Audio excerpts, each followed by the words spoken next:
This one's knocked up. Powers tips it to himself, and he'll score. Touchdown, Georgia. Hooker looking instead to his left. Now moves back to the right. Launches. Wide open touchdown. Jalen Hyatt for the second time tonight. Homecoming with Corey Parson and Tom Casale on Bettor Sports Network.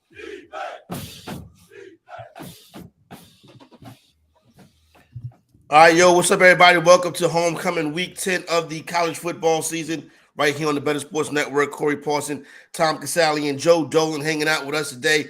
It is the first Saturday in the month of November, so you know what that means. We got big-time college football action. Our first college football playoff ranking came out earlier. It includes the Tennessee Volunteers and the Georgia Bulldogs. Good morning, gentlemen. Today in Athens, those two teams meet. Tom, what's up with you, my man? Doing good, Corey. Doing good. You know, Austin filled in for you last week. We did a great job here, but I got to say, I felt like you put some kind of hex on me. I went 4-3 last week, and all three losses was because a team scored a touchdown in the final minute to cover. I was like, man, oh man, Corey's out there eating gator sausage, putting hexes on me. So it's good to have you back. Let's get some good mojo going. Let's get it rolling, Joe. I didn't mean to put the hex on Tom last week. Hopefully, I'll do the same for you this week. What's going on, my man? Yo, it's good to be with you guys talking some college ball. College football to me, if y'all don't know, my name's Joe Dolan, by the way. I work at fantasypoints.com. College football to me is not a job in the way the NFL is. You know, the NFL is my job. Analyzing the NFL is my job. But college football, it's fun to me, with the exception of I'm a Penn State alum, guys, and Sean Clifford has worn out his welcome. He is not so college football's been a little less fun for me the last couple of weeks. And, you know, he is not the worst quarterback Penn State's ever had by a long shot. But he's just worn out his welcome. It's just one of those things. The boys Joe, are up Joe, he scored that touchdown last week at the end, so he worn out his welcome with me too, because I was laying the points with Ohio State. Yeah, it was one of those things where, like, if you had the Ohio State side, it was the wrong side for like basically the entire game. And then it was, you know, look, if you throw three interceptions on screen passes, okay, that's not always on the quarterback. And the last one, the pick six, I mean, the right tackle, good Lord, he got massacred on that play. But, you know, like, it's just one of those things, like, when it comes to Clifford, and I'm sorry to open up an old wound for you, when it comes to Clifford, man, it's just like even when it's not his fault, it's the same crap. Like, it's just like each and every week. And they're up in Indiana this week where, guys, and this is something I'm sure we're going to be talking about today, the weather across the Midwest is going to be a big-time factor. You're seeing point totals just drop across the board out there. Do see some totals plummeting as supposed to be heavy winds in the Midwest. So we do got a couple big games out there, particularly that game in South Bend where Clemson is visiting Notre Dame. That's big to Joe, not to mention Penn State also on the docket today. So we get into all of that stuff. Our noon games, we also already see some lines moving. But, Tom, let's kick it off in Athens, Georgia, where I think we probably have maybe our biggest regular season college football game, maybe since LSU and Alabama in 2019 when Joe Burrow versus Tua. Big one today in Athens. Georgia, the University of Georgia, defending champions, laying 9 at home versus Tennessee. This is important because Tennessee is the #1 team in the country. Their quarterback is the favorite to win the Heisman Trophy. They are America's root right now. 80% of the money today in most sports books are on Tennessee catching the 9 points. Let's open up right here with this one, Tom. How you breaking it down? Yeah, well, you know, the College Football Playoff Committee has already set it up so 2 SEC teams will make it. We see that, right? I mean, Alabama got to lose like 6 games or they're in. So this is a huge game. Listen, this line is weird to me. I thought it'd be about 7. It was 8. It's going up to 9. You mentioned it. It's interesting because we know all the money's coming in on Tennessee, but the line's moving towards Georgia. And I know some of the heavy hitters are on the dogs today. I didn't play a side in this game, Corey, but here's what I'll say to watch early. Not yet, or Not yet. I might play it live, but it's a tough game for me because the number's so weird. When the number's weird, like I've said on this show before, I've learned over the years, maybe just step back and watch the game. I got enough action going. But here's what I would say about this game if you want to live bet it or if you want to find a trend early. Hendon Hooker gets all the love. But if Tennessee isn't running the football against Georgia, it's over. Tennessee runs the football very well, and that's what Georgia takes away. And if Georgia can make you one-dimensional on offense, they can set those pass rushers free. I think it's going to be a long day. If Tennessee's having success on the ground, I think they have a chance to pull the upset. Joe, we heard about it last season, how the Georgia Bulldogs basically were playing an NFL defense every weekend in college, where they were a NFL defense playing in college football every weekend. They load up, send everybody to the NFL draft, and they come right back again and load up. Top team in the country, but Tennessee has played very well this year. But now they've already stepped up in weight class, had the big win over Alabama, but now they're going on the road. This is very important in college football. Now you're going on the road, 3:30 start, CBS on the SEC on CBS. This is a big-time matchup. Is Tennessee ready for this? No, here's the thing about with Tennessee, and obviously we're going to discuss Heisman odds at some point during this program. But Hendon Hooker, you just mentioned Georgia sending a bunch of guys to the NFL and really basically revamping that defense. The one thing that they haven't really gotten this year is the pass rush. And Hendon Hooker, I believe I heard the stat this week. You want to talk about a veteran quarterback? I believe he's older than 10 NFL starting quarterbacks. Yeah, he is. So he's somebody who he's seen it now. You know, like I say, Sean Clifford's outstayed his welcome, not Hendon Hooker. You know, give us another year in Knoxville there, Hendon. But no, I think Georgia's pass rush is going to be very important in this game. Hendon Hooker, I think, has answered the bell each and every time. But, man, that crowd in Athens is, you know what? We're the defending national champions. We're sick of hearing about Tennessee, man. Yeah. We're like Tennessee's number one. We're undefeated. We're the defending national champs. Stetson Bennett's still the quarterback. That is what's fascinating to me in this game. As they go to Athens, which is right down the road, CP, as you well know. Yeah, Athens, Georgia, down the road. I mean, I can hear the cheers from here in Greenville, South Carolina. So, but look, I think Hendon Hooker has got his opportunity for a Heisman moment. The Georgia defense has got the opportunity to ruin that Heisman moment. I think that is going to be the single most fascinating unit versus unit matchup of the week in my mind. Not that I'm breaking any news here. Total on this one, Tom, is 65. If this game goes over, who does that benefit? Yeah, I think it benefits Tennessee. You know, as Gator put in the chat here, if they don't get home on Hooker, he could pick them apart like Bama. I will say this: Georgia's back end is better than Alabama's. That's where Alabama is really weak at the corner position. And I thought Tennessee and even Texas earlier this year really exposed that. But I think, Georgia's never going to be a team that scores 40, 50 points in these games. That they're gonna run the ball. Bennett's going to make some plays here and there. But if Tennessee scores like 30 points, I don't see any way Georgia wins this game. I think it's Tennessee all the way. And I lean Tennessee here. 9 points is just too much, I think, in this game. I don't understand. It's one of those things where I'll probably kick myself after the game because sometimes I'll try to read too much into it. Like, why is this number going on? That stuff doesn't really matter on the field, right? It's a weird line to me. 9 points is a lot of points here.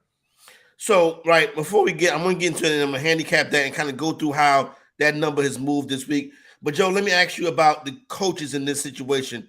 Kirby Smart, Josh Heupel, is there an advantage anywhere on the sidelines?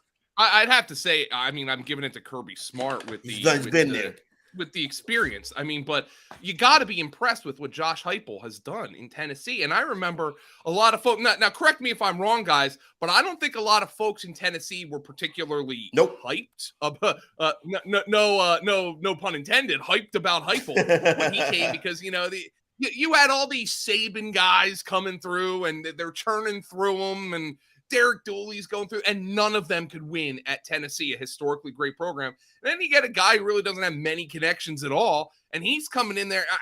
I'm thrilled if I'm a Tennessee fan with what Josh Heupel has almost in a way kind of unexpectedly done, but you got to give the coaching advantage to Kirby Smart until proven otherwise. I mean, this is a guy who's won a national championship. He's won big game after big game in the SEC, and give all the credit to Heupel in Tennessee. You know, with some of the wins they've had this year, the Tennessee-Alabama game, when's the last time that was a big game? They won it. The Tennessee-Florida game, always a big game. They won it. So I'm not counting Heupel out, but you got to give Kirby Smart the advantage. They have been checking the boxes. Only a couple more boxes to check for them this season. I'm talking about the Volunteers on the schedule. All right, Tom, number opens up 9. Immediately bet down to 7.5. And as we go through the course of the week, the more bets come in on Tennessee, the slower the number ticks and moves up towards Georgia. Obviously, it looks like sharp money, respected money on the Bulldogs. I agree with you. I think this is a live betting spot. But, you know, for somebody who wagers on college football, a lot of people are going to want to have a side before it starts. I hate to be on the trendy underdog, but I do think that's the play today.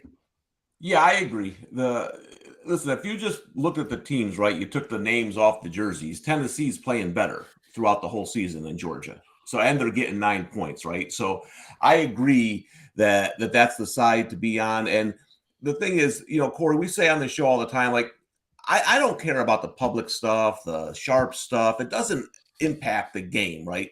Yep. The only time it concerns me is remember the 1 week it actually won. I was on Duke against Miami, and everybody was betting Duke as an underdog. When the public is on a random dog like that, sometimes I think, oh boy, I might be going in for the slaughter here. I wouldn't consider Tennessee a random dog. This is a big game. It's like a national championship game. So that doesn't really concern me. You see the number. I just think, here's what I think. If you looked before the season at the games of the year, there was no doubt that odds makers thought Georgia and Ohio State were in a different class. Every line for both those teams were double digits, including Ohio State and Michigan. So they just have their power rankings. They have Georgia still and Ohio State still just a notch above everyone else. And that's why you're seeing this big number. And I think that's an interesting point that you make. If you look at everybody's in the NFL has been talking about tomorrow, how Arizona is a 2-point favorite versus Seattle. And I was like, well, when this line came out back in August, Arizona was 5.5. So the number has adjusted, as is the case in this game when you look from the look ahead line and stuff like that. So they don't want to get too far away from the original number. What do you think, Joe? It's like every week we sit up here and we say, okay, this dog is the most bet team on the board this week. And you know what? That dog has been covering so far this year. Tennessee was in the same situation versus Alabama, and they got the cover. It was another, maybe it was Kansas, maybe Kansas that time, early in the season time where Kansas was a big, popular underdog. They got the cover. TCU. Yeah, against TCU. What do you think, Joe? I hate to be on the public side like this in a humongous game like this, but I can't. If I'm betting pregame, it's got to be Tennessee. The one thing that that stands out to me is watching these teams this year is going back to the point that was just made. There have been games where Georgia wasn't impressive to me. Missouri. That has not been the case with Tennessee this year. So yeah, I'd lean to Tennessee, but then and this is when you see a line like this, like what do we call them, the stinky lines, right? It stinks out loud. You twist yourself into a pretzel, and then I almost wonder if, like, I'm watching this game, if maybe I'm live betting this game, and I see Brock Bowers go for a 45-yarder down the seam on the opening drive, and I'm like, oh, God. Here we go. Because Tennessee does have trouble stopping opposing passing games. So, now, I have to lean Tennessee. I really do. I think getting more than one touchdown is just too much. But the fact that this line is so much higher than I thought, like, as somebody who doesn't handicap college football, as somebody who doesn't like sit and power rate teams the way you guys might do, when I saw this, I'm like, oh, that's a 4-point line. Yeah. Just like internally. And this is way, way bigger than that. And that, in a way, that scares me. Speaking of Bowers, he'd be a very nice addition to the Dallas Cowboys. So hopefully Jerry Jones is paying attention to this game today, which I'm sure he will CP, be. let me ask you something. What is the Cowboys' obsession with tight ends who can't run? You got Jason Witten can't run. Dalton Schultz can't run. It's kind of amazing. Well, Jason Witten would run everybody in the tight end room out the room, so he wanted to be the forever tight end. So guys like Marty B that were in Dallas didn't have a chance to stick. All right, but yeah, listen, check out this Bowers kid, Jerry. All right, Tom, another big one today. We'll get to these noon starts in a little bit. Look at the line movement on that, but let's keep it rolling with some of these marquee matchups today. Alabama and LSU. This has historically been some very good games. Now, you're going down into the swamp. LSU saved the night game for Alabama. They're getting 13.5 points at home. Bama has not looked great this year. LSU come in winners of 6 of their last 7. Nobody feels like Bama should be laying 13.5 points in this game. But this LSU team, this is a different LSU. They haven't been in a spot like this yet.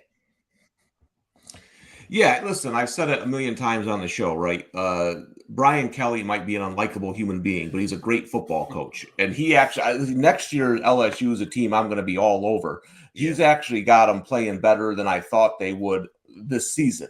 But if you look, so now it's a night game. Remember, when they played Tennessee, it was hard to believe, but Tennessee was only like a 3-point favorite in that game. But remember, it was at noon. And I said that matters in places like LSU because at night, all the fans are going to be revved up, right? So it's hot in the daytime, but it's going to be hot tonight too. But they're going to be real drunk tonight. You know what I'm saying? Real drunk. Yeah. I love how CP, by the way, I love how you took revved up and really got to the root of what it really means. Yeah, all revved up.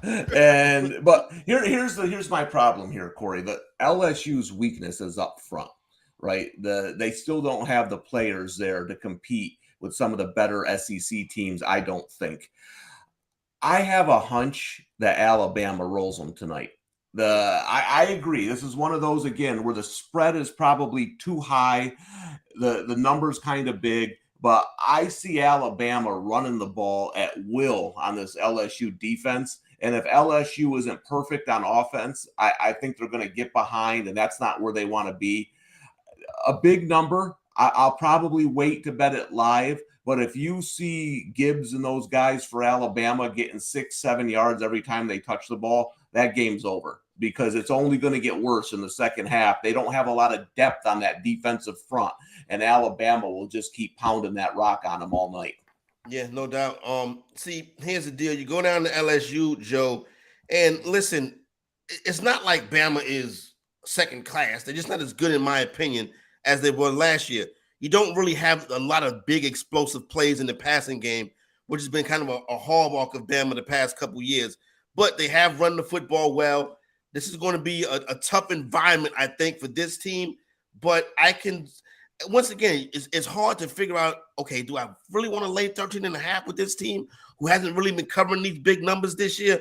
But then again, LSU, this is their real first time in a spot like this with a team like Alabama who has won national championships.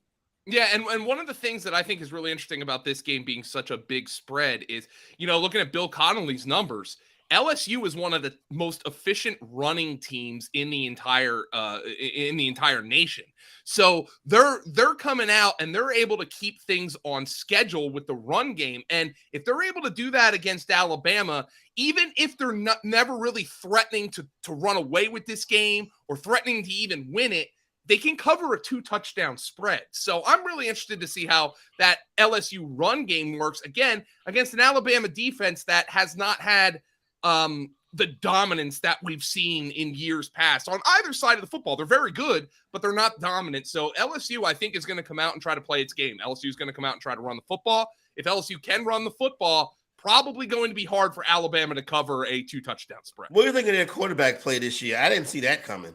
From Jaden Daniels? Yeah. Neither did I, so he was a big time recruit, obviously, at Arizona State, and it just didn't work out there, and obviously didn't work out for Herm Edwards. And not to pick on somebody here in our state, but when he went to LSU, I was like, oh, this is going to be a Spencer Rattler situation. Like he's going to be a big time recruit who's going to go to an SEC school, and he's going to crap his pants. And that has not.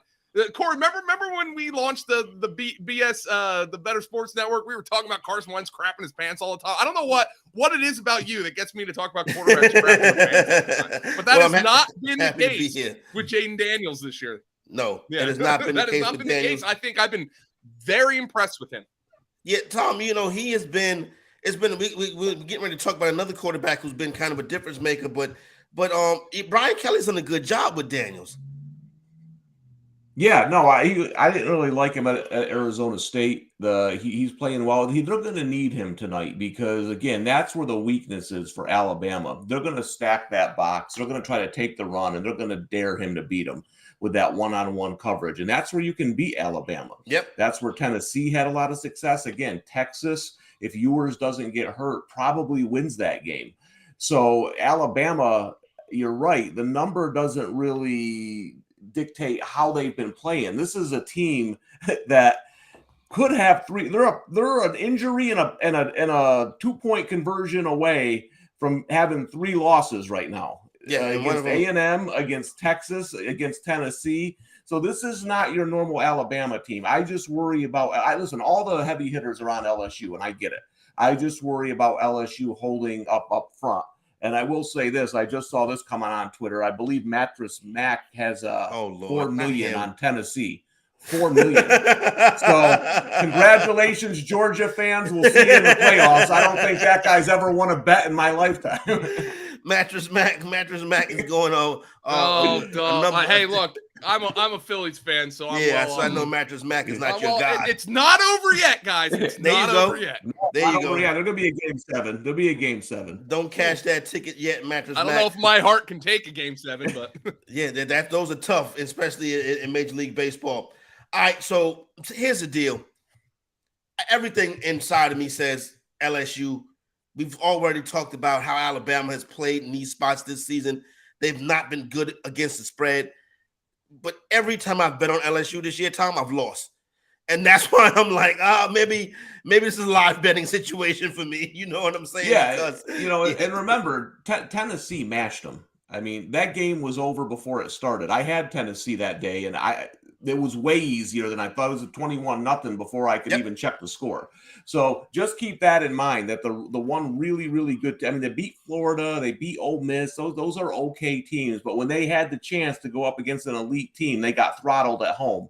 So just keep that in the back of your mind if you're going to take 13.5. All right, let's go down. Let's get to South Bend, Indiana. Got a big one today. College football playoff implications on the line. The Clemson Tigers go into Notre Dame. Notre Dame is a 4-point home dog. Total in this one is 44. Clemson, number 4 in the college football playoff rankings, Joe. Notre Dame, 3-1 in the month of October. They've gotten better since the season started.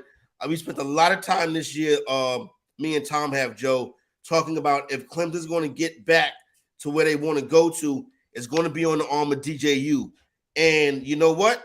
To his credit, he has gotten it done to this point this year. Now, Notre Dame may not be as big of a team or as powerful of a team this year, but this is on the road, and now you're in the college football playoff, so the stakes are higher. What do you think? I've said it on my Twitter account, and look, Dabo knows way better than I do. And here's the thing about Dabo. He annoys so many people, and I get it. I understand it. But you look at the comments that he makes about his players, and you look at the comments that some of his former players have made about him after they leave Clemson. A guy like DeAndre Hopkins comes to mind. And there's nothing you can think it's BS, all right? And that is your prerogative. But there is nothing about Dabo that I think his players take as not genuine. Yeah, they love him. Not like, and I have said multiple times on my Twitter account, I think they need to bench DJ. And he has improved this year. Okay, he was terrible last year. He was horrible last year. So anything better than terrible would have been an improvement for DJ. He has been better than terrible. He was atrocious in the Syracuse game. But Klubnik comes in, rallies him to a victory, but he didn't really do a whole lot with his arm. You know, they're running around. They just didn't turn the ball over, which is what DJ was doing. Now, Notre Dame, a couple of years ago, was DJ's kind of coming out party. Remember, Trevor Lawrence had COVID. DJ threw for, 450 in that game? And since then, it just has not been the case for him. And Dabo here has set the precedent. He already did it with Kelly Bryant back when Lawrence was a freshman. Yeah, I remember that. He benched DJ in a game they were going to lose if he didn't bench DJ. And that's still Dabo's job. Dabo's job is not to, as much as he's been gassing up DJ, his job's not to gas up DJ, it's to win national championships. That's what they pay him for. That Dabo has established that bar. Yes, he is the richest man in our state. Yes, he is. Until I win the Powerball tonight, CJ. There you go. Then he's Until I number win the two. Powerball tonight. But Dabo is the richest man in the state of South Carolina, or at least is the highest paid man in the state of South Carolina to win national championships, not to go 10-2. And if DJ craps his pants again against Notre Dame, team with a strong defense, they will go to Klubnik. But I understand that they're going to start DJ. I have really no clue what to think of this game, CP. It's tough. Notre Dame was terrible early in the season. They've gotten better. They lose to a bad Stanford team, though. In my mind, I feel like Clemson should come out here and take care of business, but it's a scary spot. Clemson's the only team in the ACC in the last 5 seasons to actually beat Notre Dame. I think they do it again. Am I betting on this game? Hell no. Yeah. I want to see what Tom has to think about that. But as somebody who follows Clemson closely, I don't think I'm betting on this game. Yeah, Tom. I mean, we know what it is. It's Clemson going into the South Bend, quarterback kind of shaky, but Marcus Freeman has not. Listen, they're playing better recently, but Marcus Freeman is not really having a great season as his first year as Notre Dame head coach. No, I grabbed the Irish +4 when it was there, and here's why. We talked about night games. I don't know if there's a tougher place to play than Notre Dame at night. And with the quarterback issues, I think this is going to be a low-scoring defensive game. Listen, I'd love to give you a bunch of numbers and stats. This one for me is kind of just a feel. I've seen this game played a million times. I got a feeling Notre Dame's going to bring out the Iowa offense tonight. Interception return, block. You know what I mean? Like, weird things happen in South Bend. And as Joe was saying, the fact that Clemson has these quarterback issues now, if things go bad early, then you're going to what? You're going to throw a young kid into the mix if they're down in South Bend. Now, I wouldn't be surprised. Listen, the number's a little short. You're never getting a great number with Notre Dame. Maybe Clemson comes out, they just have too much talent. I just think Clemson's defense has been overrated all year. There's some things that people thought, including me, before the year that don't always transpire during the year, and you got to make adjustments. Looking at a team that beat FSU by 6, Wake Forest in overtime by 6, Syracuse by 6. This isn't a dominant Clemson team. So if the quarterback play is rough early, I think Notre Dame's defense keeps them in the game. I think this game's played in the teens. So with 4 points, I took that over the field goal, thinking over a possession on a field goal there. It might be good enough with Notre Dame's defense. All right, that's where we start. I know we got to get Tom out of here at the bottom of the hour, so I want to just continue. Probably won't take a break until then. Let's continue to roll through. And Tom, I know you probably have Texas and Kansas State today. I know how you feel about Kansas State this season. Kansas State is a 2.5-point home dog, total 54.5. Texas has dominated this series. They did have the bye last week. They're coming off a loss, though. What do you think about this game right here with Texas and K-State? Yeah, we always talk about the smart guys, Corey, and Yeah. the pro bettors. And so what does it mean? Okay, it means they have power rankings. They have teams rated a certain way.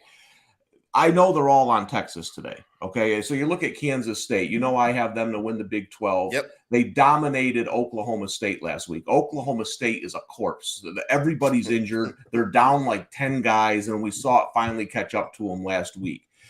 I can't get there with Texas. I was talking to a guy and I'm like, I hear what you're saying. I just can't trust this team. I know they should have beaten this team. I know they should have beaten that team. The coach is probably the reason they lost those 3 games. So what's going to change today? They have more talent. I see where people have them rated higher than Kansas State, but Texas to me is still a team that I don't trust, especially laying points on the road. So this is going to be a pass for me. I'm going to sit back and hope my Kansas State wins, and I still have that bet going for a couple more weeks. It's interesting you mentioned that, and it's interesting, Joe, that Tom mentions that, because I was going to say to you, Joe, I don't like Texas as a favorite. I like Texas better as an underdog. When Texas is the favorite, I think something Texas is going to happen, like they were going to completely lay down today. I'm talking, Tom mentioned it, the pro bettors who are handicapping these games. As somebody who's a casual college football bettor, and I see Texas after Quinn Ewers just was atrocious against Oklahoma State. Meanwhile, Kansas State is out there blowing them off the field, and Kansas State is now a home underdog. Tom, can you make this make sense to me?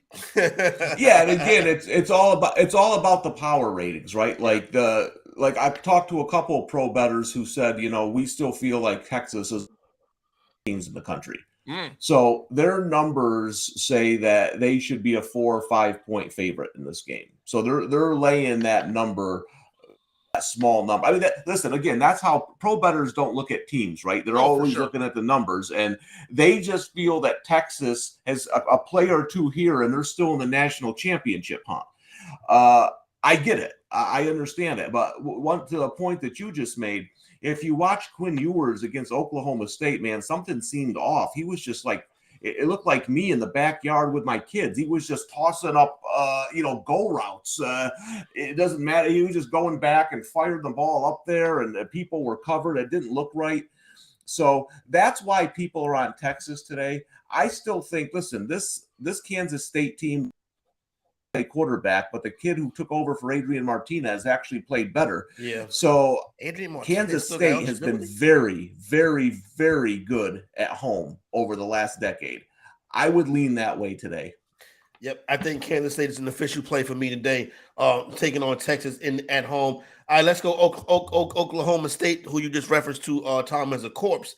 They are 1.5 point road dogs today versus Kansas. Kansas is the favorite despite their 3-game losing streak. They were the story of the month of September, but as you go through the season and step up in weight class, we see the 3-game losing streak now. How are they fit today versus OK State? Yeah, so the quarterback whisperer who gives me my information 2 weeks ago said Tanner Morgan from Minnesota wouldn't play. He didn't. Penn State covered. Last week he said Dequan Finn for Toledo wouldn't play. He didn't. Eastern Michigan covered. I got the message earlier in the week that Jalon Daniels is going to be back, barring any setbacks. He's going to start today for Kansas. Either way, the offense is fine. I just think you look at the other side of the ball. Spencer Sanders, is he going to play? Yes or no? I haven't seen an official word, but remember, it's the coach's son if he doesn't. And if the coach's son is playing, I always wonder how good is the coach's son, right? Not every dad's going to put their kid on the offensive line like me. They say, go ahead and play quarterback, right? Yeah. So, and you're looking at injuries at receiver. You're looking at 3 or 4 defensive players out. I like Kansas big today at home. I think they win this game big. Let me throw something out here, guys, because I saw it from Brett McMurphy and Pete Thamel just before we came on air. Jalon Daniels is going to play or could play today, but Bean will start. So there could be some like bizarre ass quarterback rotation going on here. Let me throw a little storyline angle out there to you guys and see what you think about this. Tom, you already like Kansas. Kansas' schedule down the stretch is pretty rough. They got a rough schedule coming up. And look, I know they're not in the polls anymore. They have a 3-game losing streak. But don't tell me that get into a bowl game, I don't care if it's the Continental Tire Bowl, okay? Yeah. Don't tell me that getting to a bowl game isn't important to a program that for the better part of 10 years has been the worst Power 5 program in the United States. I look back through some of their games the past couple years. They lose by double-digit points more than any team in college football the past 5 or 6 years. Yeah. So don't tell me, look, you got here's who you got coming up, all right? If you're Kansas State, you got Oklahoma State today.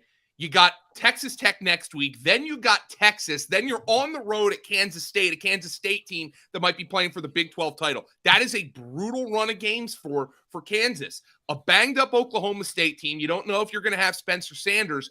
You need that 6th win to get to the MicronPC.com bowl. You know what? Give me Kansas. Kansas gets bowl eligible today. All right, and then we'll make sure we run it back with Kansas when they're in the Micron.PC bowl.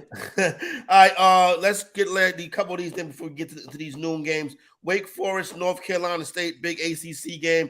Wake 6-2 ATS this season. Tom, North Carolina State 2-6 ATS this season. Here's something interesting. The last 2 times these teams played, the final score was 45-42 with the home team winning.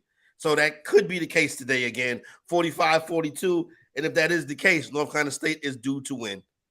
Well, that'll be bad for me because I have the road team.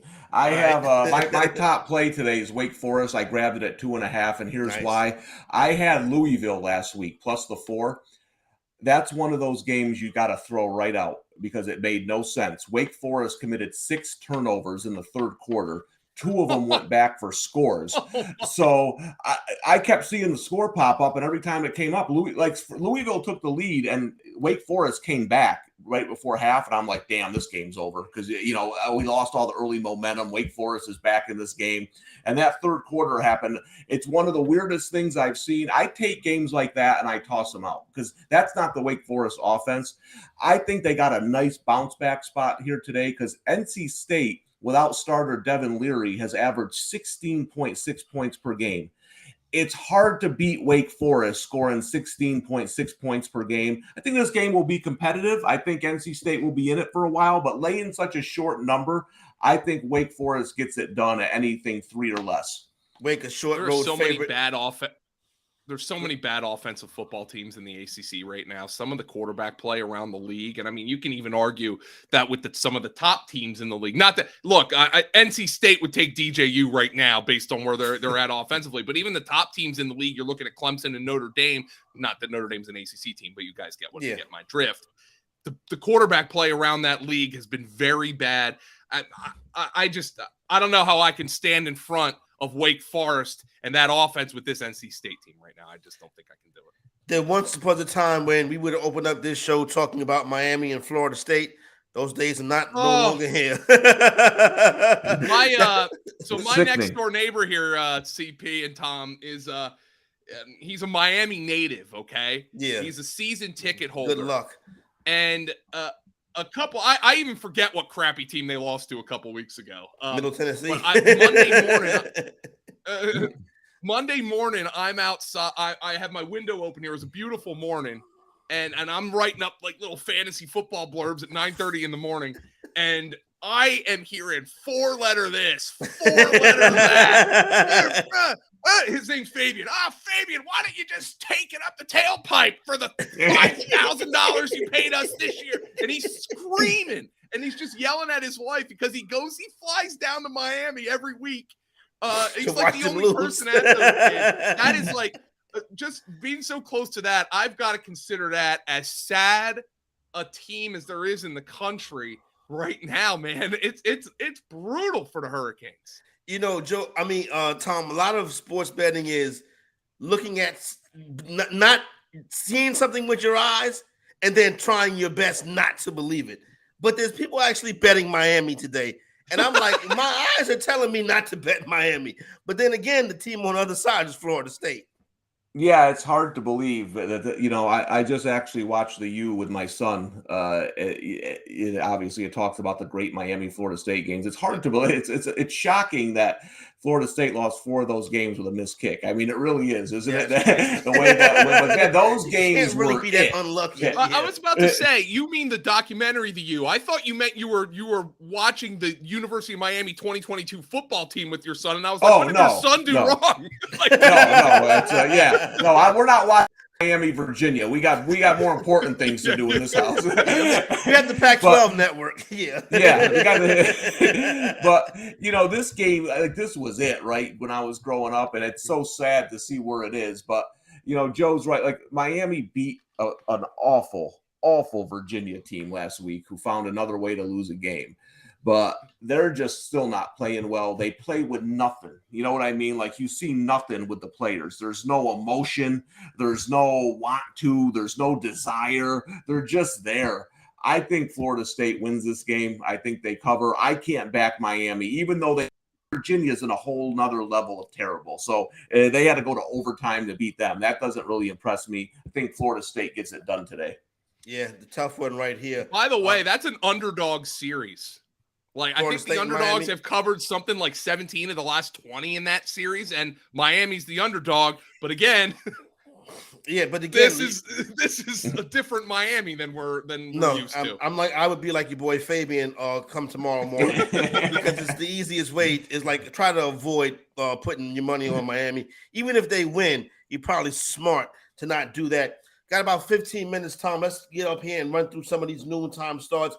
And let's start with your Service Academy matchup. You know what I'm saying? Air Force and Army. Nobody loves the Service Academies like my man Tom Casale. Army won the last 2 games as underdogs, as they are today. Yeah, well, you knew that if you were going to put 2 service academies against each other, Corey, that I'm going to have a play on it. Of course. Listen, and you also know if you're going to make one service academy a 7-point favorite over the other, I'm taking the underdog. Yeah. I got Army plus the 7 here. Here's the thing about the service academies this year. Me and a lot of other people were wrong on Air Force. I thought they were going to be really, really good this year. They're not. They're just average. None of these 3 teams are good. They're all stink. They don't have great option quarterbacks running their offenses. That's what they really need like, Army's been good the last couple of years. Air Force has been, Navy had that run, but they have to have that quarterback. None of them have it. So if you saw what Air Force and Navy did earlier in the year, it was 13-10. Right? No explosive option quarterback. Both defenses know the offense. I think you're going to see something similar here today. People will point out that Army's terrible against the run. Let me just make this point. Being bad against the run and being bad against the option are 2 different things. Wake Forest and Georgia State are lining up and they're pounding Army right up the middle with their small front line. Air Force isn't going to do that. They're going to run option offense. Army can defend that. Give me the 7 points, Corey. I think Army's live to win this game outright. How would you feel about Tom parlaying Army and the under? Yeah, that makes sense. I know some people are on the over today because of Army's defense. But again, you're looking at their defense against Wake Forest. You know what I mean? Like, you're not their defense. Every time these teams play, the defenses know what's coming, right? Like, it's like my youth team. We split them up in practice, and we play. Everyone knows what play's coming. We run 6 plays, right? It's not that difficult. Everyone's shouting out the play, bubble screen, bubble. Like, you don't think Army knows what's coming every time Air Force lines up? That's why it's hard for these teams to score a lot of points against each other. I think we see it again. I think it's a lower scoring game. It's going to be like a 17-13 kind of game. So give me the 7 points. Yeah, I probably would join you in taking that 7. It's well known on this show that triple option football is not really going to get too much love in the fantasy executive house. Let's go to Virginia, University of North Carolina. Another team I have a very difficult time betting on. I always lose betting on them. But 7-1 Tar Heels. Last year, 7.5-point favorites. They went to the University of Virginia and they won by 20. This week, North Carolina 7-point favorite. What do you think, Tom? Well, I mean, Virginia. I'm not laying 7 with North Carolina, but I can't. This is I know some people are taking I know the pro bettors I talk to think the coach for Virginia, Elliott, is an all-time bad coach, like just a horrible, horrible football coach. They destroyed the quarterback there, Armstrong, who had a great season last year. His OC and quarterback coach went to Syracuse.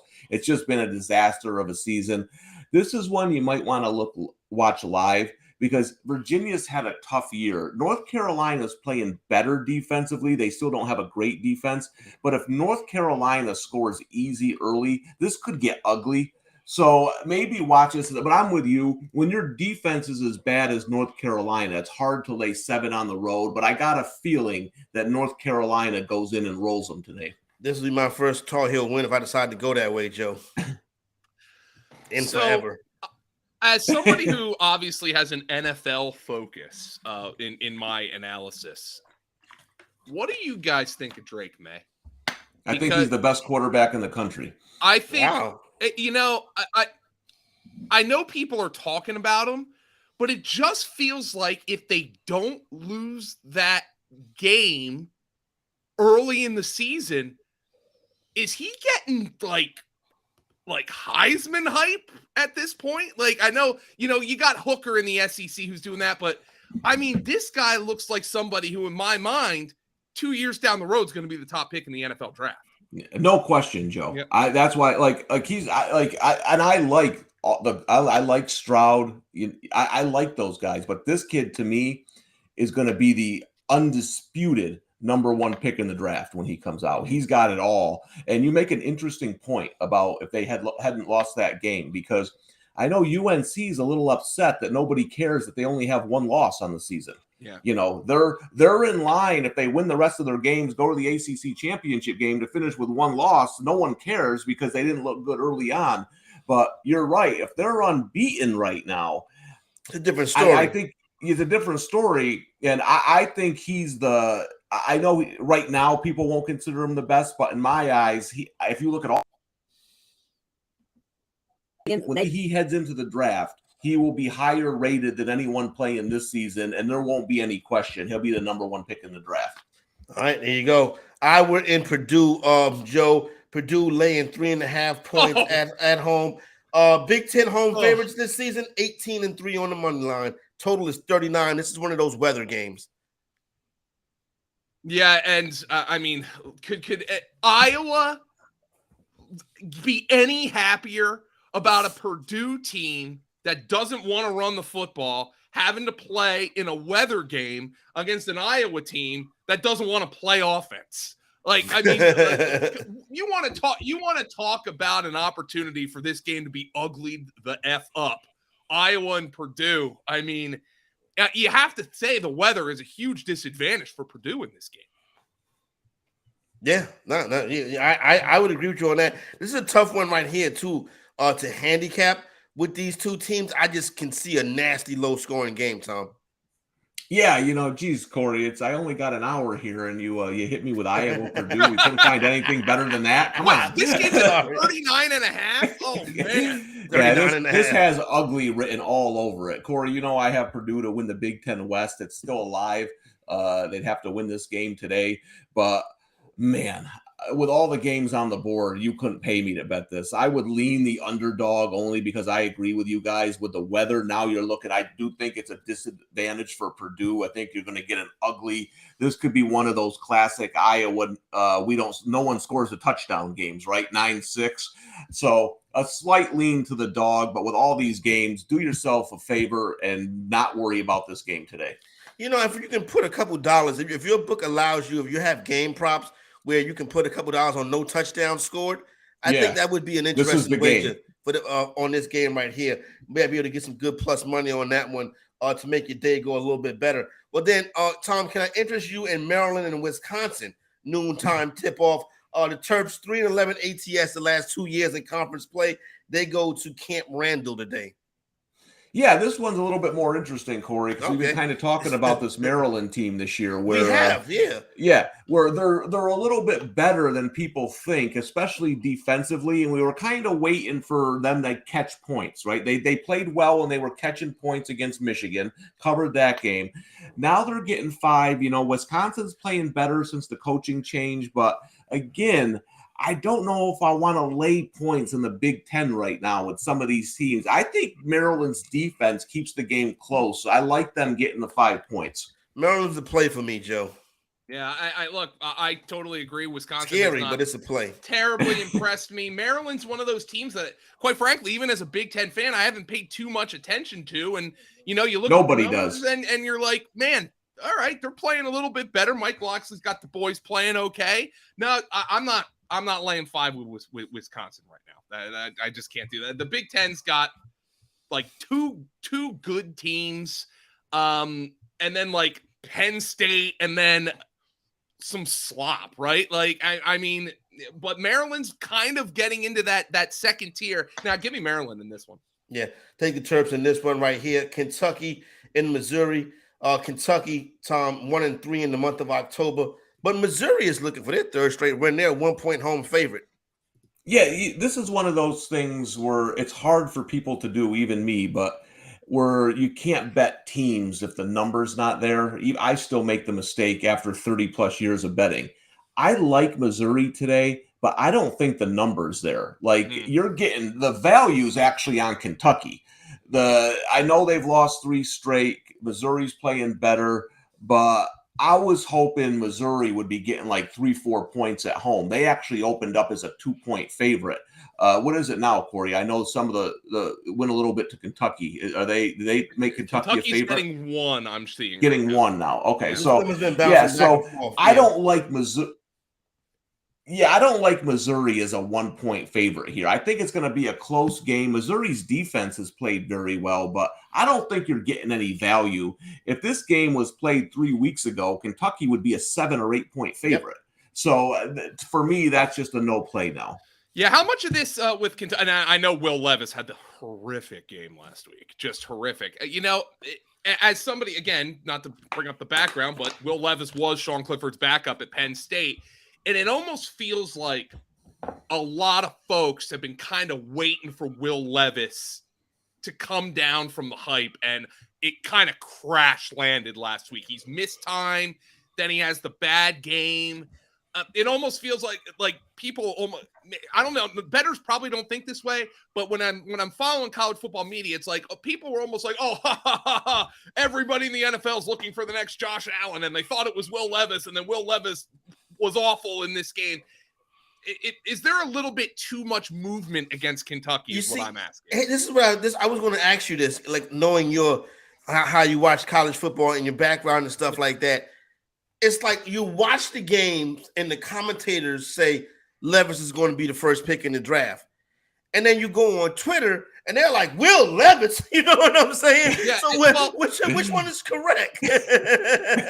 No, like you can find examples of both being right, because when you follow draft Twitter during the Josh Allen, the draft Twitter is worse than fantasy draft. They thought Josh Allen was the worst quarterback prospect who's ever been drafted, and I feel like we've got to learn that a lot of people in the NFL have points sometimes. That doesn't mean they're always right. Baker Mayfield was the first pick in that draft. Josh Allen should have been the first pick in that draft. Baker Mayfield's the guy draft Twitter loved.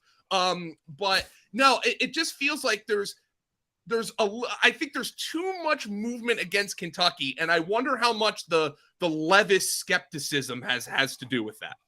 Probably a great deal, I would suggest. Yeah, I mean, well, it's not really. Yeah, it's not what's happening with Will Levis really isn't his fault, right? Because he wasn't the one who said he was going to be the first pick in the draft. People comparing him to Josh Allen. I've never seen it, and I think a lot of people are probably with me. It's kind of like, okay, he's okay. I get he's got the size, but I've never seen first pick in the draft quarterback from Will Levis, and I think that's where a lot of people are. And it's gonna listen. Hey, I'm not saying Josh Allen wouldn't have been good, But you go to Buffalo with Brian Daboll, you got a good coach, you got a good organization, they design an offense around you. That helps. So it's going to depend. Listen, is Andy Reid going to draft Will Levis? Because if he is, then I like him. You know what I mean? If is he going to Jacksonville, then I don't like him. So that kind of matters too. Yeah, no doubt. All right, so let's get ready. We just about powered through the first hour. Come back in hour number 2, talk some college football playoffs, talk some Heisman odds. I'll circle back around, get to some of these marquee matchups, look at some of these conference things going on and stuff like that. Tom, hanging out with us for an hour today. Thanks a lot. You got some youth football to attend to. So I think when your camera went black earlier, you were helping your son get his uniform on. Is that correct? Yep, I figured. Yeah, so here we go. My team went unbeaten. We outscored Joe, so we outscored people 294-6. I love that. But we split teams, and the other team went unbeaten. So we're not playing each other in the championship game. Instead, we're having a team come from an hour away come play us. They're bigger. We're going to give it. But here's the thing: we're laying 3.5 at home. But my son, who's the best lineman in the area, has been sick all week.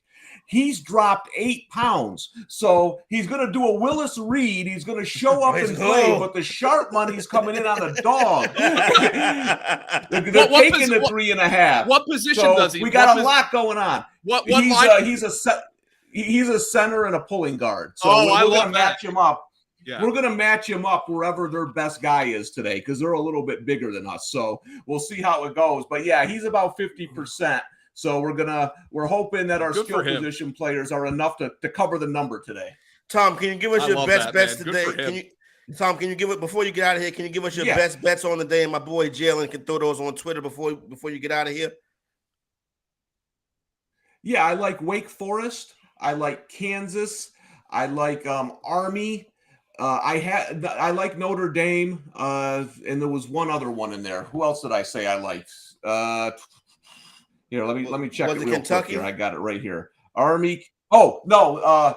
Memphis. Memphis getting 3.5 at home against UCF.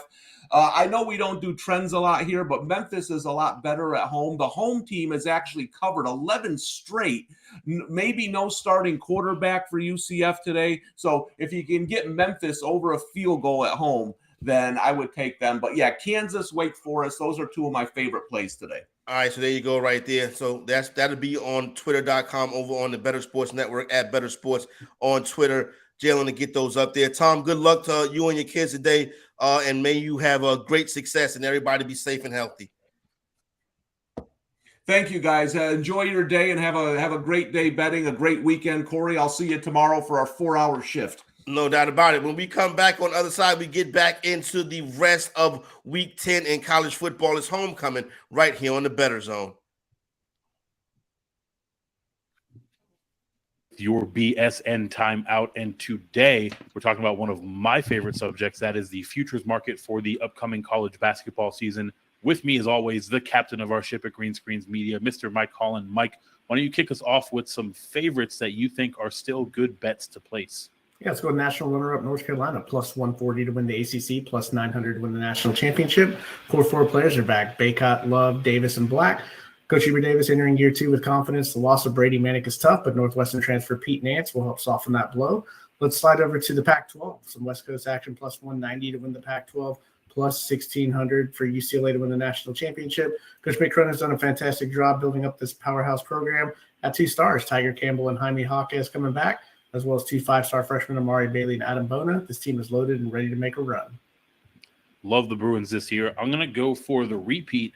Kansas Jayhawks plus 215 to win the Big 12, plus 1,300 to win it all. It's a young team, right? They lost a lot of pieces from this title team last year, but managed to retain Jalen Wilson and DeJuan Harris and reloaded with a bunch of 5-star talent. Might take a minute for this team to click, but ultimately Bill Self is a proven winner. Really like them for those 1,300 natty odds. Other side of the coin, underdogs and values. Mike, where are you going to get a little bit of juice in your futures bets? Yeah, let's go to the wide open Big Ten. Ohio State plus 1,100. Loss of E.J. Liddell and Malachi Branham to the NBA was tough, but can be relying on a lot of freshmen early on, like Bryce Sensabaugh, Tanner Holden, and Sam McNeil coming through in the transfer portal. His team has question marks, but they may have answers by midseason. Let's slide on over to the ACC as well, plus 2,000 for Notre Dame. They finished tied for second in the ACC last year. They returned a veteran squad, includes lethal three-point shooters Cormac Ryan, Dane Goodwin, Nate Lejeski. Incoming five-star guard J.J. Starling could be the X factor. Plus 2,000 to win the conference. They came in second in last year. I love that call. For me, I'll go the Tennessee Volunteers plus 3,000 to win the national title. This is a team that won the SEC tournament last year. Rick Barnes, we know, can recruit, so he has an absolutely loaded team top to bottom. Guys like Triple J and Vescovi are legit difference makers in this league, so love them at that plus 3,000 price. Last category, player of the year. Mike, who do you like to bring home the Wooden Award? Let's go with the long shot, Keontae George from Baylor, plus 6,000. Freshman No Strangers winning the National Player of the Year. He lit it up in the Global Jam this past summer. He's a 3-level scorer, plus defender, one of the top NBA prospects.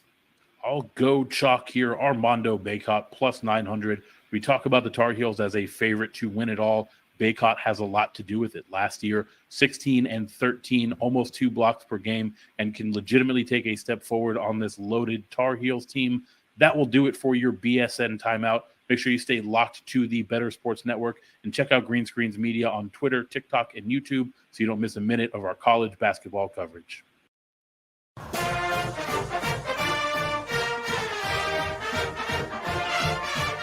Homecoming. We are back up and at 'em. That noise, that music is the fight song of that dirty dog down there in Athens, Georgia. Georgia Bulldogs getting ready for a big game today. Defend the national champions take on the top-ranked Tennessee Volunteers. Corey Parson and Joe Dolan here, hour number 2 on Homecoming. Right, we're going to get into that game a little bit later on, break all the big games down. They also got a big one down there in Baton Rouge. Alabama comes into town, another big game. But, Joe, today we had the college football playoff rankings come out earlier this week, and obviously the ESPN hype machine made sure that we had games this weekend so we can put some of these theories right to the test. So I want to talk to you and kind of engage your opinions on some of these teams and their odds to make the college football playoff, going by the DraftKings Sportsbook. And I want to start with Alabama, who, interestingly enough, right now, Alabama to miss the college football playoff is minus 175, almost $2 for Alabama to miss the college football playoff. Is it Alabama fatigue, or is the team not a college football playoff team this year? You know, I think it's more the latter. Okay. Because I think, like, if you're a bookmaker and you're trying to push odds, and Alabama is shorter odds to win than we've typically seen in the past, you have to think you're going to get public money on Alabama. Yeah. Oh, and like, hey, I'm somebody who I'm betting in, and I've got $10 to burn. And oh man, Alabama's got the third best odds to win the national championship, which, that sounds good, but for an Alabama team, that's not usually what you see. Oh, ESPN, they're going to, the college football playoff, they're going to make sure Alabama's in the playoff. So why wouldn't I put money on Alabama to make the playoff? Why wouldn't I put money on Alabama to win the national championship? Because I'm not seeing them as a favorite right now. Why wouldn't I do that? So I think it's more the books and maybe the sharp bettors aren't impressed with Alabama at this point. And I think that's a valid concern. And I mean, look, they're 7-1. Yeah. They've lost to what is the number 1 team in the country. Okay. By 3 that doesn't, that doesn't mean Alabama's bad. But like, I do think it's more that Alabama isn't the Alabama that we've seen. Last year, you've got Jamison Williams coming in and making the big plays in the passing game, and it's been a passing game that hasn't had the explosive plays that we've seen in years past, and Bryce Young has had to do probably a little bit too much for this Alabama team. So I actually think it's the fact that people don't think this is one of the better Alabama teams of recent years. And the thing about it is what they're doing, right? And we're talking from a handicap, and not really necessarily. Listen, we're bettors. You know what I'm saying? Like Tom is the big bettor. You know what I'm saying? The big handicapper. But we like to come in there and get it done this week. I see that, Jalen, with your Tulane. We're going to get to that a little bit later on. I do like Tulane. The problem is, it's like they're 5-3 ATS on the season, but it's like the ATS losses have come in spots where people have backed them. So I think they're burning people at the window. And I think you mentioned there's a tinfoil hat conspiracy style thing that goes along with it. Like, okay, well, no matter if they are a 3-loss team, Alabama, the committee is going to try to find a way to get Alabama in. Yeah. That's what it is. People think that, and that's why that 140 is sitting right there, because the public thinks, oh, whatever, we don't care what the record is. ESPN is going to find a way to get Nick Saban in there. That may not be the case this year. Yeah, and honestly, like as somebody who's seen Penn State get excluded from the college football playoff despite beating Ohio State and winning the Big Ten in favor of Ohio State getting in the playoff. Year. Oh man, that's rough, bro. And then Ohio State got shut out in the playoff, by the way. No, like as somebody who has seen that happen, as somebody who has seen them change the COVID rules middle of the year to get Ohio State in the playoff, I understand why people wear tinfoil hats, okay? But I just think right now with Alabama, it's the simplest explanation. It's Occam's razor. They don't view Alabama as that impressive a team right now. That being said, you've got Alabama laying the 2 touchdowns right now at LSU. They come out and cover that number. LSU's 10th in the college football playoff rankings, by the way. So there you go, a little bit more of your tinfoil hat. Oh, now we have a top 10 matchup between Alabama and LSU. Yep. Alabama got a top 10 win on the hey. There we go. Yeah, right back to it. Yeah, but I just think it's the simplest explanation. People just don't think Alabama's as good this year. Now, here's where it gets interesting, because I had on my tinfoil hat as well, because I'm trying to figure out what's going on and how is this going to play out. And also trying to figure out, okay, well, how can I either find a way to make some money, or how can I find a way to have good hedge equity? Now, what I notice is this week, Alabama on the road in Baton Rouge at night. Alabama's next game next week is at Ole Miss. Ole Miss is on a bye this week. Right now, Ole Miss plus 2,500 to make the college football playoff.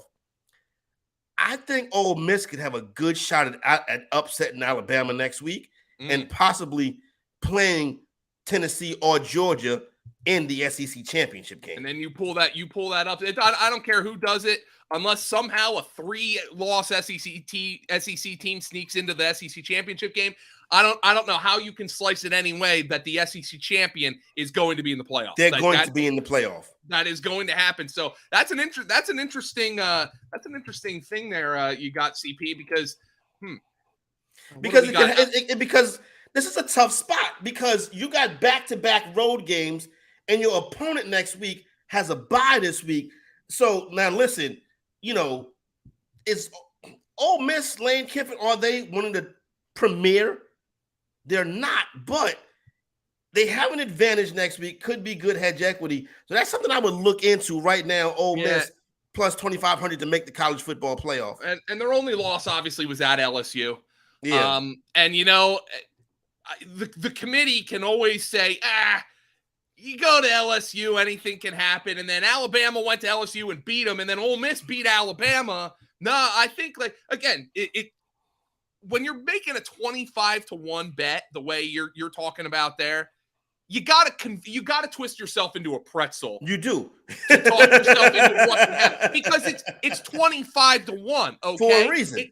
It's telling you if you simulate the season 100 times, it's only going to happen 4 times. Okay, so you do have to twist yourself into a pretzel. But I can see it. You beat Alabama. You go on the road. You beat Arkansas. And then obviously they close it with the Egg Bowl, which is at home this year. And then, you get that win. Alabama has the 2 losses. You got 1. Now, by the time, I look at it like this, Joe. When you get to the SEC championship game, the bet has already cashed, because now you got hedge equity. Now you're holding a team 25-1 to win the SEC. They're not going to be, I don't care how good Tennessee or Georgia is. Yeah. Ole Miss is not going to be plus 2,500 on that Saturday in December. No, absolutely not. So, right. You can hedge. You can, and I mean, you can also, hey, Tennessee, they've obviously been great. They're number one in the college football playoff right now. They've got the Heisman Trophy favorite.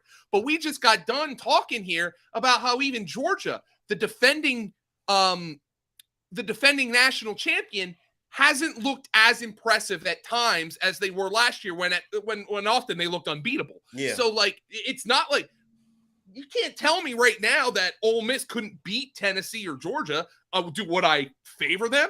Absolutely not. Would they be double-digit underdogs? Probably, but it's not an impossible thing. But then again, you just put a good bit of money on the favorite in that game and have fun with it, man. There you go. You have a pretty solid ticket right there. So that is a situation that we could see in the SEC. We might be able to find other situations like that. Clemson, right there where you are at, Joe. Clemson minus $1.90 to make the college football playoff. Obviously, the ACC not the strongest conference. Clemson has already passed some of their stiffer tests. They do have a tough one today in South Bend, but as long as they get that win today, it kind of feels like they'll be the 4th seed in the college football playoff. Yeah, and I think the question is, are they worthy though?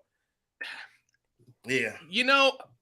My buddy down here in Greenville, he's a Clemson beat writer for the paper down in Charleston. And he said he's not so sure that Louisville isn't their toughest game going forward. And I know Louisville, that's a drunk football team, right? I mean, that team could lose to anybody, and they could beat anybody. But man, you get past Notre Dame, and I don't think Dabo thinks this way, but the fan base might be thinking, the fan base definitely. We're going 12-0. We've got Louisville and Miami at home. Miami is a team that lost to Middle Tennessee. As a matter of fact, Clemson closes with all 3 at home. Louisville, Miami, and South Carolina. They're going to destroy South Carolina. They always do.